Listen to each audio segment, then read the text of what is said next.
జరిగిన విషయం ఏదో చిన్న విషయంగానో లేదు మర్చిపోయే విషయంగానో లేదు చూసి చూడనట్టుగా వదిలేసే విషయంగానో లేదు చిరు ఉద్యోగులు ఇద్దరు ముగ్గురిని సస్పెండ్ చేసేసి పంపించే విషయంగానో దీన్ని భావించడం అనేది చాలా ప్రమాదకరం, చాలా బాధాకరం.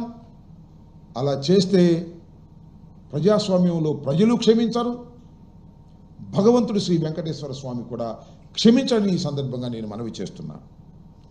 ఆ విషయాలను నేను ఎందుకు చెప్తున్నానంటే ఈ సంఘటన జరిగిన వెంటనే రాష్ట్ర ముఖ్యమంత్రి నారా చంద్రబాబు నాయుడు గారు హుటాహుటిన బయలుదేరి వెళ్ళారు. అక్కడ విచారణ చేశారు, తప్పులు తెలుసుకోవడానికి ప్రయత్నం చేశారు. అక్కడ మృతుల కుటుంబాలని క్షతగాతులైన వారిని కూడా పరామర్శించేటటువంటి ప్రయత్నం చేశారు. ఇవన్నీ కూడా మనం మీడియాలో చూసాం. ఆ తర్వాత మళ్ళీ పవన్ కళ్యాణ్ గారు వెళ్ళారు, ఉప ముఖ్యమంత్రి గారు. ఆయన కూడా పరామర్శించారు, ఆయన కూడా మీడియాతో మాట్లాడారు. తరువాత ప్రధాన ప్రతిపక్ష నాయకులైనటువంటి జగన్మోహన్ రెడ్డి గారు కూడా ఆ తర్వాత వెళ్ళారు. అక్కడ పరామర్శించి పలకరించి వచ్చారు. ఎవరి స్టేట్మెంట్స్ వారు ఇచ్చారు. ఫైనల్గా చంద్రబాబు నాయుడు గారు ఆయన ప్రకటించింది ఏమిటంటే ఇద్దరిని బాధ్యుల్ని చేస్తూ డిఎస్పి రమణ కుమార్ అని ఒక డిఎస్పిని, గోశాల డైరెక్టర్ హరినాథ్ రెడ్డిని, వీళ్ళిద్దరిని ఈ సంఘటనకి బాధ్యులు అని చెప్పి ఇద్దరిని సస్పెండ్ చేశారు.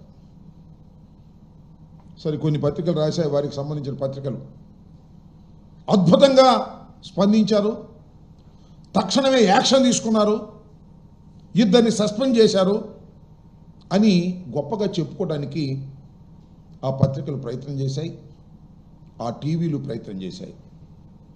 నేను ఇక్కడ చెప్పదలుచుకున్నది ఏమిటంటే చాలా స్పష్టంగా నేను ఒక విషయాన్ని ఆంధ్ర రాష్ట్ర ప్రజానీకానికి భక్తులకి తెలియచేయాలని అనుకుంటున్నాను. చంద్రబాబు నాయుడు గారు తీసుకున్నటువంటి యాక్షన్ నేను ఆరోపిస్తున్న ఇది డ్రామా. కరెక్ట్ యాక్షన్ తీసుకోవడంలో చంద్రబాబు నాయుడు గారు తటపటాయిస్తున్నారు. ఆ కారణాలు ఏంటనేది కూడా నాకు అనిపించినటువంటి కారణాలను మీ ముందు నేను ప్రజెంట్ చేస్తాను. ప్రజలు కూడా ఆలోచించి అవునో కాదో నిర్ణయం తీసుకోవాలని కూడా మనవి చేస్తున్నాను. జగన్మోహన్ రెడ్డి గారు వెళ్ళడానికి ప్రయత్నం చేసి రేణుగుంట ఎయిర్పోర్ట్లో దిగి వెళుతూ ఉంటే జగన్మోహన్ రెడ్డి గారు కాన్వాయ్ వెళ్ళకోకుండా ట్రాఫిక్ క్లియర్ చేయకోకుండా ఆపారు. ఎందుకు ఆపారు ఏమిటి అని అడిగితే పవన్ కళ్యాణ్ గారు అక్కడ హాస్పిటల్ దగ్గర ఉన్నారు, మీరు వెళ్ళడానికి వీల్లేదు అని అన్నారు. ఎస్, దిగి నడిచి ఆయన వెళ్ళేటటువంటి ప్రయత్నం చేశారు. నేను అడుగుతా ఉన్నా, ఒక రీజనబుల్ క్వశ్చన్ అడుగుతా ఉన్నా.